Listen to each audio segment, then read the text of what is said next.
bringing some folks into the studio in what we like to think is a new and innovative way. We're using a Google Hangout to talk to some folks. Real quickly, introductions. These are a couple of students we have with us. This is Greg and Kira. They are from the Riverview Gardens School District. Thank you guys for being here. I'm sorry, Kyra. Kyra, jump in when I make that mistake again. You hear me?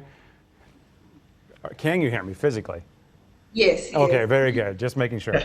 Okay, also with us, Alex is, I believe, the next window down. Dr. Alex teaches at SLU, also does some training of teachers. Dale Singer, also with us here tonight, education reporter for the St. Louis Beacon. And let me see here, Laura, is Laura with us? Hi, Laura. Also, you're an educator, elementary school educator in the Normandy district. Normandy recently lost its accreditation as well, starting next year. So these are issues that are going to kind of hit home for a lot of folks in this conversation. The goal here is to talk, so don't let me dominate. I want to hear, we'll start with you, Laura. How is that term, how does that play in the school when you hear accreditation lost? Yes, the children feel, like, oh my God, we have this stigmatism attached to us that, we're unaccredited. And so they want to really know, what does that mean to them? And I told them that, it's a large school district. It's a lot of people in the district, and, it doesn't necessarily, I work at the elementary school, so it's hard trying to explain to elementary children how the point system works and how we lost our accreditation by 1 point from being provisionally. And so for the children, it's just really hard trying to explain. And so we're just doing the best that we can. And we have a lot of wonderful, great teachers in Normandy School District. I'm very proud to work there. I've been working in Normandy for 17 years, and I've had a lot of success myself, as far as test scores and how well my students have performed. But, we do understand as a whole, it's a district that, brings in the scores. We have some students here. Greg, Kyra, what goes through your mind? What's it like when you lose your accreditation? Do you care one way or another? Do kids care in the school?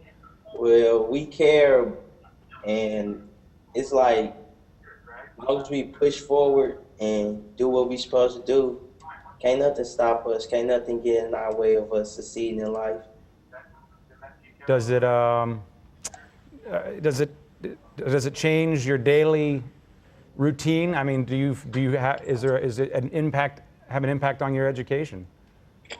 Well, it doesn't really have an impact on my education because we are all our own individual person, and we want to be seen as our own individual person. And the scores, that's as a whole, everybody might not be viewed as that one score because we all present ourselves in different ways. Dr. Alex, if every student in school had this attitude, we probably wouldn't be having this conversation. Absolutely. What do you think? Does this take a toll on a kid's education? Yeah, I think it has an issue with what it means for the students in the school and the quality of learning that can occur in schools that are stigmatized.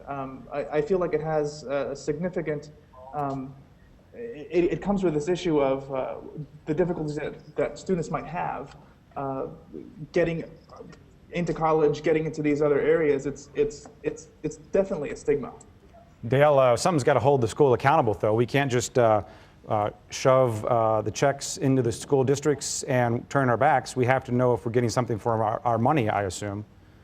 Oh yeah, that's what the accountability program and MSIP is all about. You have to make sure that, as you say, that everybody is being held accountable. Test scores are one way to do that. Some people think that the test scores are something that people concentrate too much on, particularly when they're rating not necessarily school district, but rating teachers. In a lot of places, there's a big debate going on as to how much of a teacher's rating should depend on how well their students doing, and how much should depend on, say, evaluations by the principal and other factors. So that the test scores, depending on who you talk to, are getting too much emphasis or maybe not enough.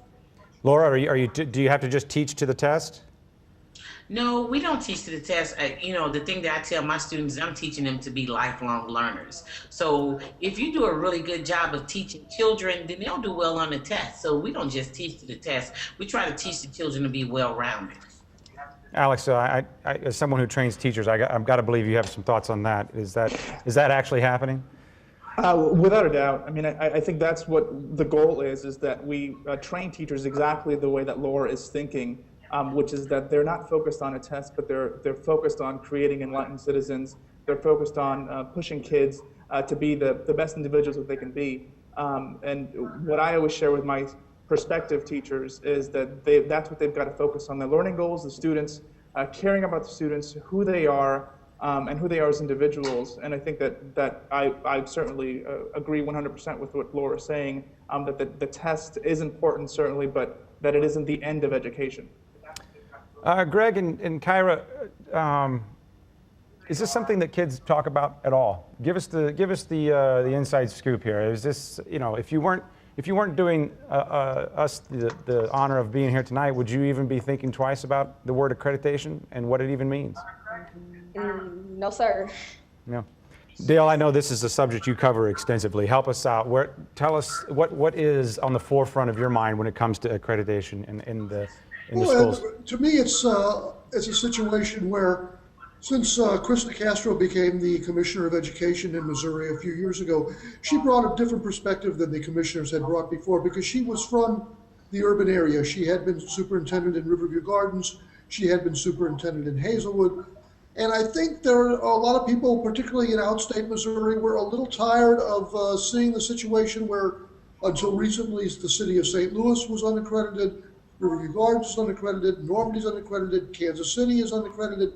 And I think they wanted to see a little bit more of a word we've heard several times already this evening, a little bit more accountability and a little bit more of a sense that are we just throwing money at a problem and the things aren't getting any better? You see these charts all the time to see how the dollars are going up and the test scores are flat. So I think it's a case where people are going to try to say, what are we getting for more money?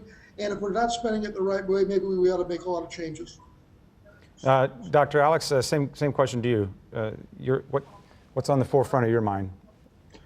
Well, I just get troubled by, again, the end of education. The focus, Dale mentioned the weight that we're placing on these tests.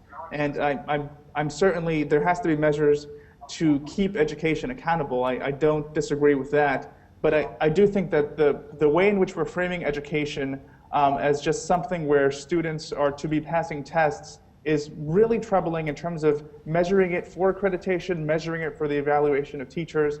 It is a significant burden on schools that we're placing on them, and we're not really focusing on, I think, the original intent of schools to create an enlightened citizenry, to create citizens who are thoughtful and engaged and politically being able to handle conversations and such. And we're just creating students, again, if the end of education is to pass a test, that's really, really troubling. And so I hope that we engage that conversation as well in the public sphere, and that it's not just about numbers or percentage or points, that we broadly think about what we're trying to get at with public education and public schooling. Okay, on that note, let's bring in Craig and Kyra back into the big screen.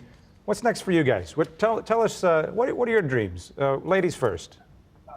Well, my future dream is to attend school at Mizzou, major in nursing, and maybe later on plan a career in the Navy. Greg? And my future goals in life, my short-term future goal in life is to graduate from high school, attend Ohio State, receive my doctoral degree for 9 years, go into the nurses field, join the Army, be a doctor for the Army. Long-term goal is just be successful.